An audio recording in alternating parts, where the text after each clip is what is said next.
Hi friends, welcome back to the daily blogs. Please like, share, subscribe, comment, press the bell icon. ఈరోజు అయితే మనం మంచి నోరూరించి mutton curry ఎలా తయారు చేసుకోవాలో చూసుకుందామండి. ఇలా ఉల్లిగడ్డని మిరపకాయ కోసుకొని ఉంచుకోండి. మేమైతే ఫస్ట్ టైం మటన్లోకి పసుపు, కారం, అల్లం, మసాలాలు అన్నీ కలిపి పెట్టేసుకున్నాము. అంతలోపు ఇక్కడ ఆయిల్ వేడవుతుంది. మంచిగా కలిపి ఒక 2-3 అవర్స్ దాన్ని పక్కన వేసేసేయండి. ఆయిల్ వేడైపోయిన తర్వాత కడిగేసి పెట్టుకున్న ఆనియన్, మిర్చిని అయితే వేసేసాము. అది మంచిగా వేగనియండి. అలాగే బిర్యానీ ఆకు కూడా వేసుకోండి. మేము ఆల్రెడీ మటన్ని కలిపేటప్పుడు దాంట్లో అల్లం వేసుకున్నాం కాబట్టి ఇప్పుడు అల్లం అయితే కొంచెం వేసుకుంటున్నాం. ఎందుకంటే అల్లం ఘాటు ఎక్కువైతే కూర అల్లం స్మెల్ వస్తే బాగోదు కాబట్టి కొంచెమే అల్లం వేసుకుంటున్నాము. ఆల్రెడీ పసుపు కూడా దాంట్లోనే కలిపేసుకున్నాం కాబట్టి ఇంకా మేము పసుపు కూడా వేయము.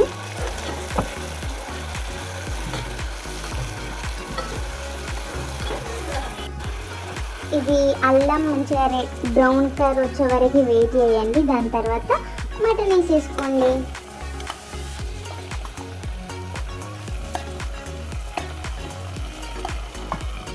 కుక్కర్లో వేస్తున్నాం కదా, ఖచ్చితంగా ఈజీగా అయితే ఒక 15 minutes 10 minutesలో ఈజీగా కర్రీ అయితే ప్రిపేర్ అయిపోద్ది.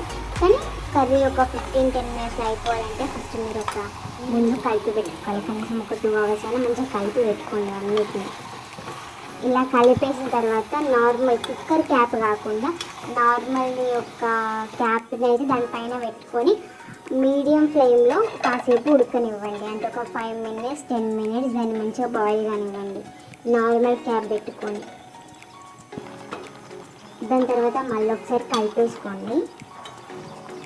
కర్రీ కలుపుతూ ఉంటే లైట్గా మంచి మసాలా మటన్ కర్రీ స్మెల్ వస్తుంది. అయిన తర్వాత ఇప్పుడు మనం ఫస్ట్ దేంట్లో అయితే కలిపి పెట్టుకున్నామో దాంట్లోనే కొన్ని వాటర్ వేసేసి ఆ మసాలా అంతా ఇందులో కర్రీలో వేసి మంచిగా వాటర్ అంటే అది ఉడకడానికి కావాల్సినంత వాటర్ వేసేసి ఇప్పుడు కుక్కర్ క్యాప్ పెట్టేసుకోండి. అప్పటికే అది ఆల్మోస్ట్ ఒక 40% ఆల్రెడీ అది కుక్ అయి ఉంటుంది. అలానే ఇప్పుడు ఒకవేళ మీరు కలిపి పెట్టుకోకపోతే ఇప్పుడే మీరు దీంట్లో ఏమేమి కావాలో అన్నీ వేసుకోండి. మేము ఇప్పుడే కొత్తిమీర, మీ దగ్గర పుదీనా ఉంటే పుదీనా కూడా వేసేసుకోండి. ఇప్పుడు కుక్కర్ క్యాప్ పెట్టుకోండి. కుక్కర్ క్యాప్ పెట్టుకున్నాక ఈజీగా అంటే మీడియం ఫ్లేమ్లో లేకుంటే లో ఫ్లేమ్లో పెట్టేసుకొని ఒక 3-4 విజిల్స్ వచ్చే వరకు ఉడకనివ్వండి. అయితే 4-5 విజిల్స్ అయితే వచ్చేసినాయి. ఇంకా స్టవ్ని అయితే ఆఫ్ చేసేసి ఇందులో కుక్కర్లో ఉండే ఎయిర్ బయటికి పోయేలోపు వెయిట్ చేసినాక క్యాప్ని అయితే ఓపెన్ చేసాము. ఆయిల్ పైకి వచ్చిందంటే ఖచ్చితంగా కూర మొత్తం అయిపోయింది అని అర్థము. కాబట్టి ఇంకైతే కూర అయిపోయింది. ఒకవేళ మీరు టేస్ట్ చేసుకున్నాక ఉప్పు కారం ఏమైనా మీకు తగినట్టు లేకపోతే అప్పుడు యాడ్ చేసుకోండి. ఇంకా వడ్డించుకొని తినేయడమే. ఇలా ఒక్కసారి ట్రై చేసుకొని చూడండి. ఒక 10-15 minutesలో ఎటైనా బయటికి లేదున్నా ఏమైనా ఈజీగా చేసుకోవడం అయిపోద్ది. Thank you for watching. ఇలాంటి మరెన్నో వీడియోస్ కోసం please like, share, subscribe, comment, press the bell icon.